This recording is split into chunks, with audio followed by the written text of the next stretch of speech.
So first off, hello everyone. My name is Morgan Hughes and I'm the event and project manager for South Dakota Specialty Producers Association.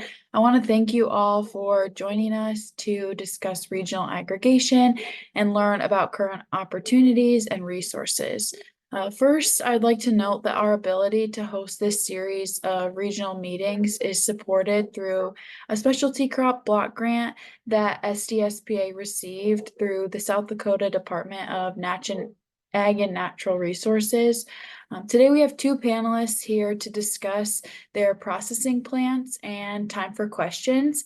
And then after the panelists, I have a series of resources, opportunities, and projects that are in development that I'll go over. And to end the meeting, there will be a chance to discuss current challenges, ideas, and interests regarding aggregation. So to start off, Angela and Gwen, I'm hoping that you can tell us a little bit about yourself and your farm. And Angela, at whatever point you want me to share those pictures or you want to share them, just let me know. Okay. Do you want me to go first, Gwen? Sure, please. Thank you. Okay. Yeah, so I'm Angela Jackson, and I'm the owner of Prairie Sun Organic Farm. We have been in South Dakota since, I would say, 2010. We are certified organic by MOSA in Wisconsin. And we previously had a farm in Iowa, and we moved it over to South Dakota, just over the river on the other side. And then in 2010, we moved it over back to South Dakota. We are I would consider us a small farm. We're about 20 acres. So we produce pastured poultry in kind of the Joel Salatin method and the chicken tractors on our pastures, as well as row crops. We have fruit trees. We do vegetable production, both outside and in high tunnel. We also have laying hens for fresh eggs. So we primarily sell our eggs to Hy-Vee and to grocery stores, although we do some farmers market. Our chickens, we run anywhere from 200 to 800 broilers a year. And on our laying hens, we're just getting back up to between 100 to 200 laying hens. We did lose our organic certification for 5 years, kind of a tragic event that started unfolding in 2017. We just got that back. So we're just getting ramped back up. So I'll talk a little bit about, when we get to the processing side of things, like how do we actually do that? Okay. You want me to go ahead? Yeah. Okay. Well, first of all, I'm glad that you put a slide presentation together because I didn't. I just talked. So, Gwendolyn Kitzan, I go under Kitzan Family Farms. The unique thing about Kitzan Family Farms is the way we have our LLC set up. It is actually myself and my daughter-in-law, Heather Kitzan. So it's kind of a unique situation where it's a mother-in-law and a daughter-in-law. And of course, when we do the farmers market, we have the kids with us, the grandbabies with me. So and Heather. So that is absolutely awesome. A number of reasons why we set it up that way. A lot of disadvantages for women-owned companies. But one of the reasons we set it up that way is my daughter-in-law is a stay-at-home mom. She and my son, they're taking over part of our family's main operation. And because being a stay-at-home mom, that means you don't have an opportunity to pay into Social Security and other things in case something happens to a farm woman who's working on the farm.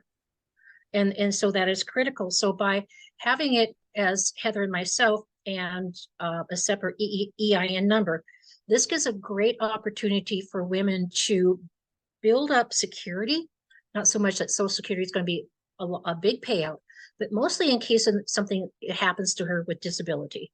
And the farm stats show that unfortunately women who work in agriculture get injured for various reasons, either machinery, livestock, or something else. So this is just a layer of protection for my daughter-in-law, my son, and the grandbabies.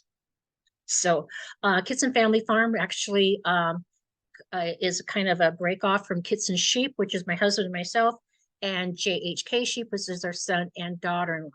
But because we are selling meat to the public, we felt for security and every reason to have this as Kitzan Family Farms is a separate EIN number, separate insurance and everything like that. And we run this as a business, a for-profit business most of the time. So that is why we have the distinction between our on-farm operation and a separate entity. That's kind of the business background of what we're going with. Thank you for sharing that. So my next question is for both of you to just expand a little bit on your processing plant model and tell us more about how it's utilized on your farm. If you could include things about like when you started the plant and how your process has changed since then. You both have pretty unique models, and so I'm hoping you can really lean into some of the things that make your plants unique. Angela, go ahead. Oh, thanks, Gwen. Yeah, so Morgan, do you want to pull up one of the pictures of the finished inside plant? So as I'm talking about it, people can get a framework about it. So we reached out to David Schaefer. Many of you know him. He's authored several books, and he's just an incredible wealth of knowledge. He actually kind of piloted this plant in a box concept, and he's the founder of Featherman Equipment. If anybody in the poultry business is familiar with Featherman Equipment, that's what we have in our processing plant. So we took a 40-foot shipping container, and Morgan has kind of the before and after pictures of the unfinished versus the finished. We basically took a 40-foot shipping container with 9-foot high ceilings, and this is where we started. That's my husband Glenn going, "Oh, what did I get myself into?"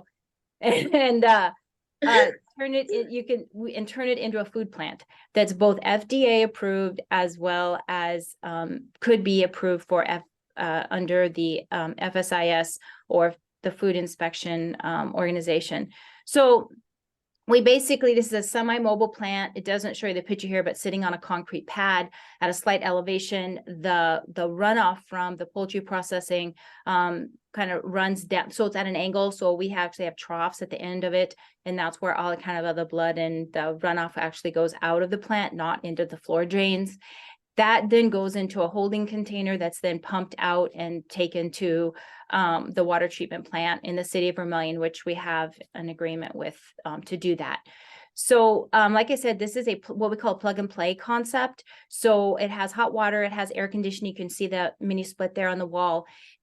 Basically, and this particular picture isn't like after it's like fully plugged in. I think this was taken right before it was finished. I mean, sorry, it's still kind of in process. It didn't have the trim and stuff on it yet. But anyway, what we do with this is there's water connections on the outside and electrical connections on the outside of the building.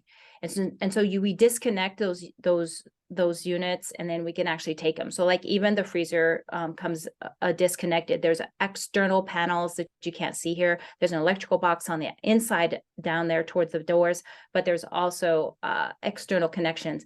So it's really easy to do. You just disconnect the external connections. And you put it on a trailer, and you can one of those container moving trucks, and you can move it around the state wherever you need it. So this is considered semi-mobile. So our idea here was that we were going to share it across the state with other poultry processors that needed a place to process their meat. Now, this is not a federally inspected facility. I just want to make that very clear. We did start that process, but when we lost our organic certification, we lost that application because you can't keep them on hold for like 3 years. So we ended up having to restart. So we started this in 2016 under an FSA microloan program. So we worked with Farm Service Agency to get a microloan program to pay for this. The cost was about $30,000. I will tell you that today this would cost you $60,000 plus to build. We were very fortunate to get a container back. These were pre-COVID years. Getting a container now like this is very costly, and I think we only paid like $3,000 for the container. It was like crazy cheap back then. So I'm really blessed that we did this pre-COVID and not post-COVID, because I don't know if we'd be able to do it. And a couple of things that Gwen had mentioned that's really important that I want to clarify is we also have an LLC on the processing side. So all of our processing and all of our chicken is marketed under the Prairie Sun Organics LLC label. Our insurance, we have, if anybody has questions about insurance was extraordinarily difficult to obtain. That's a cost that we are just very blessed to have. And if anybody's looking for insurance for poultry processing, please let me know. I have a great connection in all places. Centerville, South Dakota. There's an insurance agency there that insures processing plants. So, and it's not crazy expensive because we were getting quotes into the tens of thousands of dollars per year for insurance. And we were able to find a company to insure us for $800 a year. So it's extraordinarily affordable. But of course, we're grandfathered in. We've had that insurance in place since 2016. This plant is able to process 400 to 600 birds per day. The most we've ever done per day in this plant is 200. So we typically start at 5:30 in the morning at the break of dawn and bring the chickens from right out of the field after I shouldn't say that. They've been off the field for 24 hours to kind of get their gut cleaned out.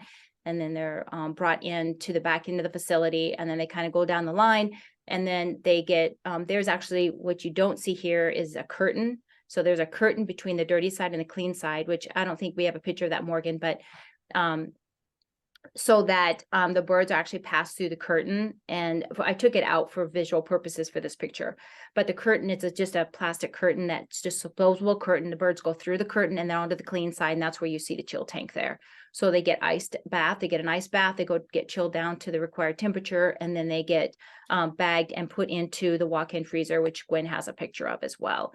So we just have a standard walk-in freezer with racks, and it's a cold chill freezer. And so all of our birds are sold whole by the pound right out of the freezer.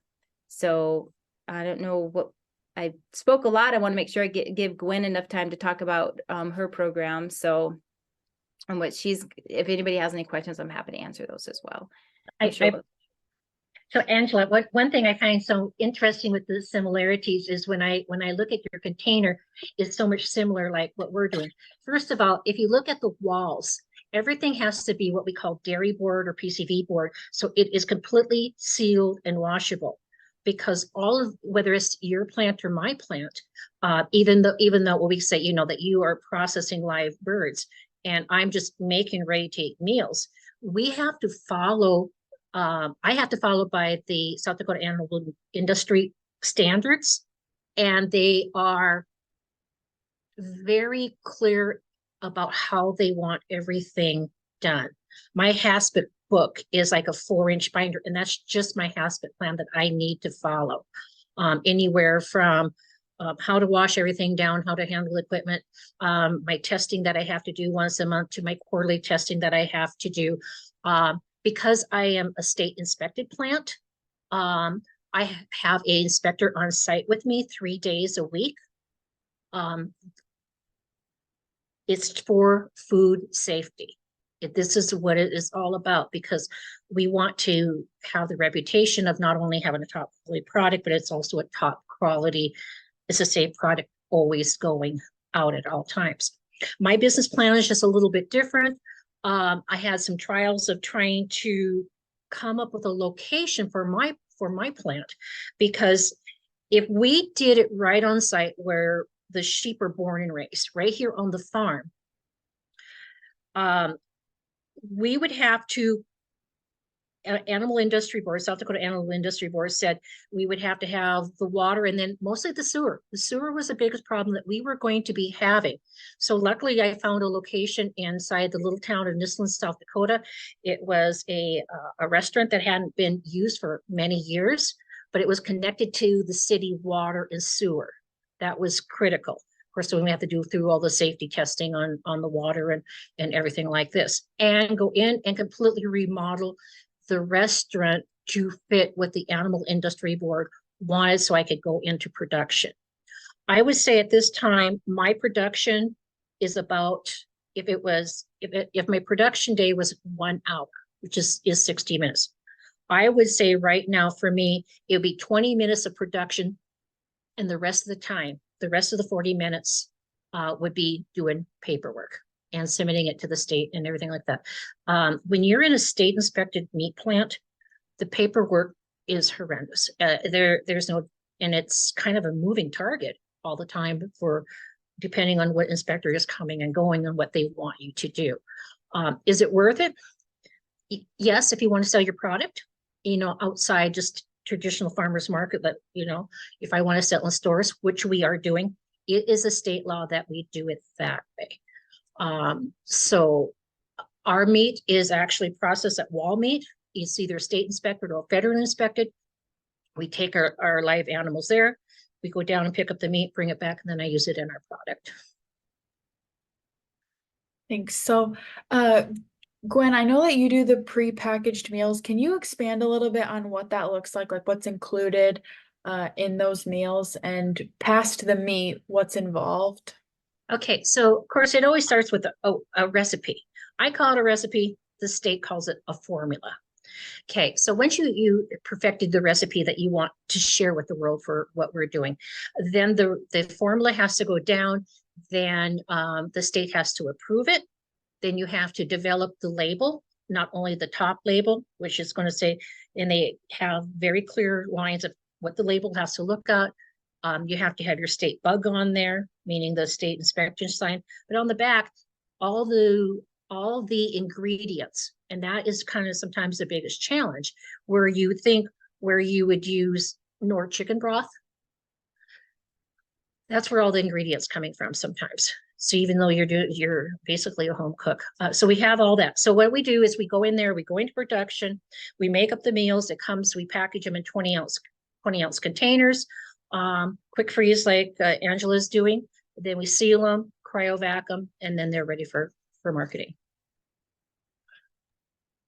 And for Angela's plant in a box model, it's something that can be used across the state. If there were local producers or chefs looking for a space to use, is your kitchen available or something that could be used by others?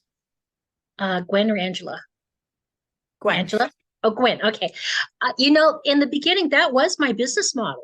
I was going to, since I'm only in production 3 days a week, and because everybody talks about labor shortage and everything like that, when I went into this business model, I had 2 goals. Number one is to be a one-man show, that this kitchen, everything was set up that one person could run it. Because, like I said, the rest of the family is busy, and I truly didn't want to hire labor because it is an extra layer that you have to take on. So part of my business model is I was going to rent out the kitchen 2 to 3 days a week. And of course, the South Dakota Department of Health would come in, inspect it, not a problem. Wonderful people to be working with. However, where that part did not work for me. I want to be politically correct when I say these things because Angela knows what I'm talking about when you're working with different state entities. If I have somebody, let's say Jane Doe, comes in and wants to use my kitchen, and by any chance they track in a pathogen, my kitchen can be completely shut down until I rerun all the tests again, and all the product I made going back to my previous 30-day test would have to be disposed of. So it came down to, was I going to take a chance on renting out the kitchen 2 to 3 days a week, which I would love to do to help out not only the community and other entrepreneurs and everybody else who wants to get going, but I was restricted by not being able to do it because of the state testing. Thanks for sharing. So both of you are more focused on meat processing, but I want to kind of switch gears a little bit and talk about the components and pieces of your plant or operations that you feel would apply to or be useful in a processing operation or processing facility for specialty crops and value-added products. Do you find that your cold storage would be an important piece to both, or the mobile model? So if there's any kind of elements that you feel relate well to specialty crops or that you think would be important, please share those now. Yeah, well, living West River, cold storage is critical. And that is one of my biggest challenge right now is getting adequate cold storage to have enough product made up ahead so it's ready to go. So, that is something that I'm constantly working on and striving toward. Of course, then keeping everything, the product cold during transportation is always another issue, which I think we have overcome that, but doing it in an economical way. My advice to anybody who would ever want to start up something like I did, I was the first processing production plant in the state, meaning where most state inspected meat plants are actually taking the live animal in and processing it. I was taking the meat and processing it, but it falls under the same categories. And of course, a lot of times they didn't know where to put me because I was the first one. Being the first one is interesting. It's kind of like your firstborn child, no, there was no instruction book to go with it. So a lot of, I wouldn't say I was micromanaged, because whatever they do with me was setting precedents for everybody else. That's kind of the attitude I took. That being said, if you are going to start any plant, have your business plan in place, but then before you even start buying equipment or anything else, get a hold of the government entity that you're going to be working very closely with. For me, it was the Animal Industry Board. It could be South Dakota Department of Health. It could be USDA, whatever entity that you're going to be licensed through. Get a hold of their people, tell them what you're planning to do, sit down, ask for a one-to-one conversation and say, this is what I want to do. And how do I go about doing this? And give me the rules and regulations. So you do not have to do things 2 or 3 times. Do not be surprised. Remember, just because you're working with a department, you're going to have a lot of different personalities in those departments. Some people are going to be, yeah, go for it. We can help you out. Not a problem. Some people are going to be kind of a wet blanket, not encouraging you, but they can't discourage you. So I wouldn't say you have to be firm-minded, but you have to know what direction you want to go. And you're going to have to learn to be a little bit flexible. Angela? Yeah, sorry, I was looking at the questions in the chat. Yeah, so I can speak a little bit to, I'm echoing everything that Gwen is saying.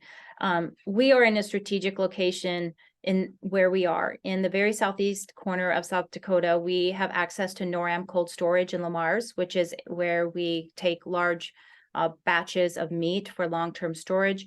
We also have access to SGS Labs, which is only 30 miles down the road, less than 30 miles down the road in North Sioux City. So when Gwen's talking about laboratory testing, we do test all of our birds for pathogen. We do lots, and so we test by lot. That's important, as Gwen was talking about, for food safety, because we don't want anybody to get sick. Not that they would, but it's also if somebody makes a claim that they ate something that made them sick, we have the laboratory testing to back it up to say we did not sell you a bird with, with salmonella in it. So we do that as a protection measure for ourselves. So we are really blessed to be, and that's one of the reasons why we decided to go forward with this in Vermilion, is because we are in a strategic location where we have access to resources that a lot of other people in rural areas of the state do not. Now, regarding the food piece of it, our plant is able to all the equipment to be taken out and be used for large batch vegetable processing and fruit processing. So nice. there is a propane gas connection for our the thing that the water that heats the water for the I'm drawing the thing that's cooking the chickens to get the feathers off, the defeathering unit. But anyway, whatever, the scalder, that's the word I'm looking for. So we have a gas connection to the scalder that's propane ready. And so that gas connection, you can put up a stove, you can cook a stove in there and then vent it out. So if we wanted to do like blanching of vegetables and things like that, and then take it directly into the freezer, you can. So when we set this up, we went with the idea that we wanted to be able to pass both FSIS as well as FDA inspection for food. I will also mention something that Gwen mentioned about it's about licensing. South Dakota does not have a poultry inspection program under state, so we are not allowed to be a state inspected plant. We have to go federal because South Dakota doesn't have a state inspected poultry program. So I wish they did. I wish they changed their minds and do that, because we're getting more poultry and turkey growers in South Dakota. And I think it would be a huge benefit to us to be able to have access to a state inspected facility. whether it's ours or somebody else's. Did that answer your question, Morgan?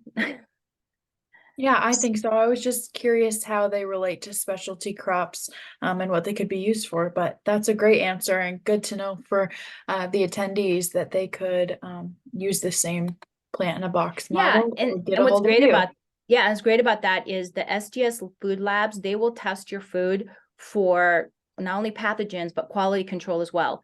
And they can help you produce your nutrition labels. They have a whole program that you just give them, you send it to them, and they can help you if you're developing jellies or jams or diced tomatoes. They can help you with developing the nutrition labels that go on those products so that you can market those in the retail space.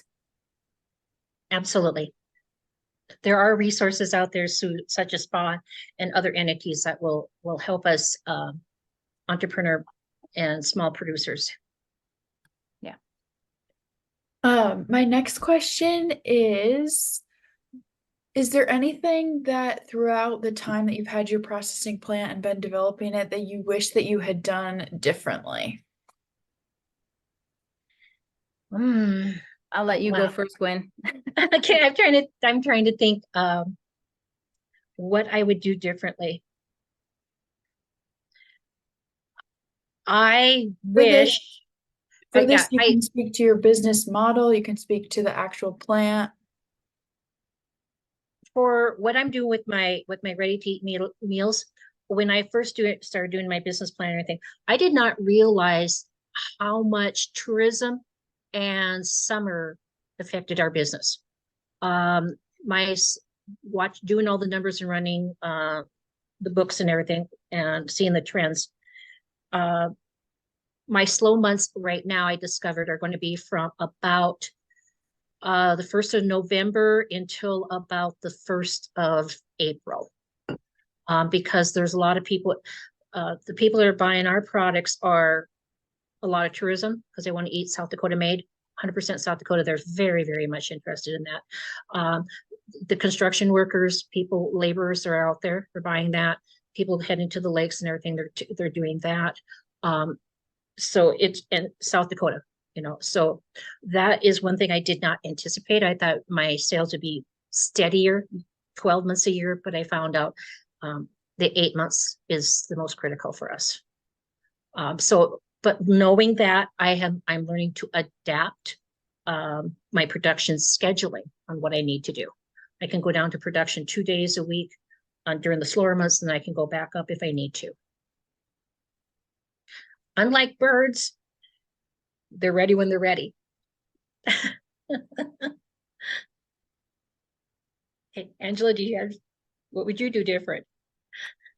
Well, I tell you, before we started on our journey, I consulted with the best mobile processing plant developers, entrepreneurs in the United States at that time.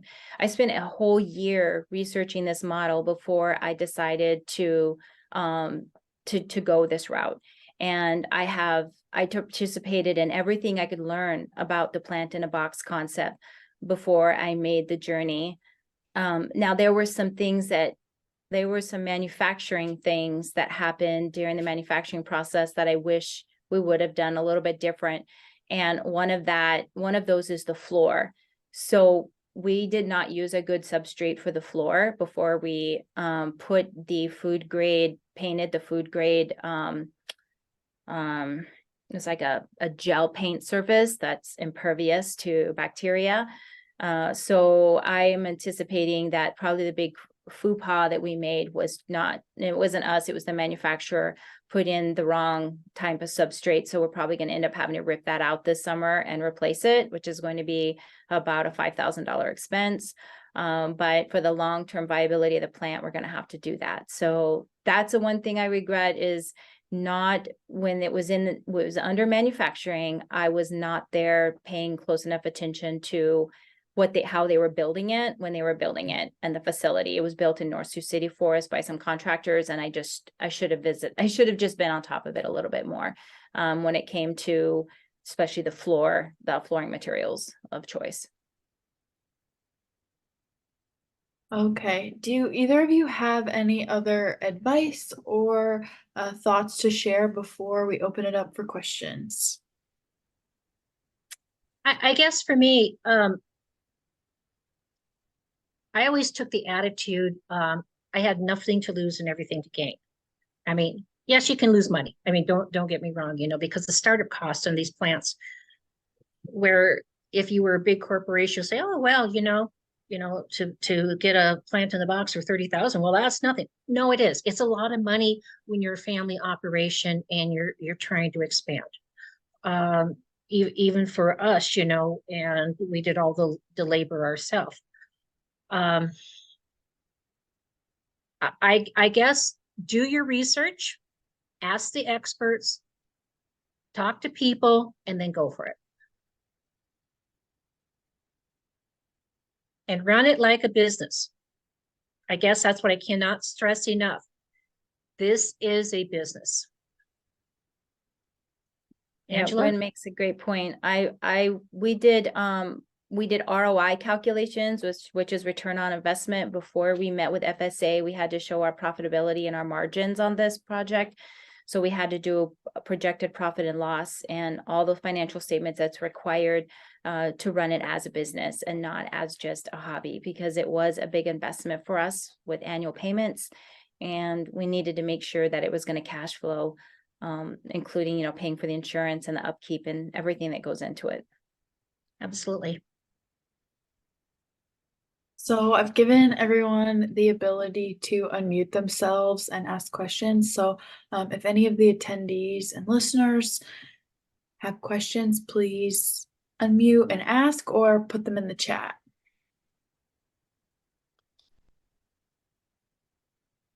One that I have to start is, if anyone listening has questions after this meeting, would either of you be willing to share your contact information in the chat so that they could get a hold of you? Absolutely. Yeah, no problem.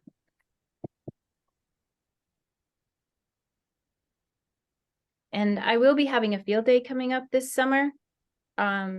It's on the docket, so hopefully we'll be able to. I'm sending a text to Jamie right now, who's asking for the lab information.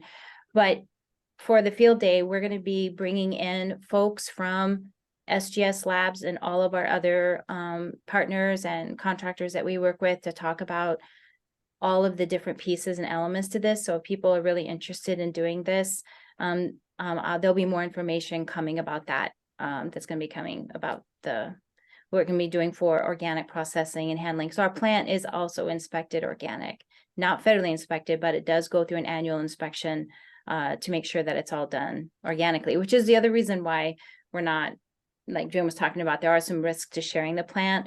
But for us, as long as we have a complete clean down before we start the next run, we're usually in pretty good shape. And yeah, we haven't had anybody process in there other than people who are doing it for chickens. So I haven't processed vegetables in there yet, but maybe this fall we'll give it a whirl. But it could be used for that.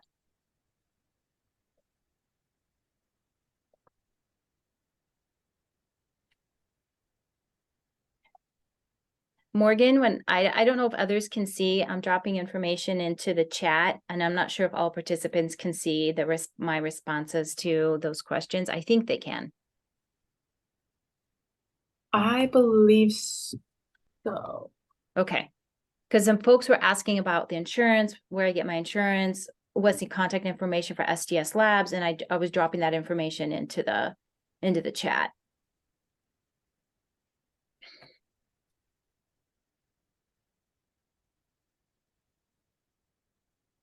And we also operate under a HACCP plan. So I'm sure Gwen also went through HACCP training. I took my HACCP training through Iowa State University's Meat Science Department. I went out there and hung out at ISU for a whole week and learned everything there is to know about processing meat and food safety and pathogen control, which is like super, super important if you're going to be marketing like Gwen is doing, just to the general public. That's always something to take very seriously. Absolutely. Great. Well, I'm not seeing any questions come through yet, so I'm going to kind of move into the other things that I have for the meeting. But thank you both for joining and sharing about your plants and your businesses.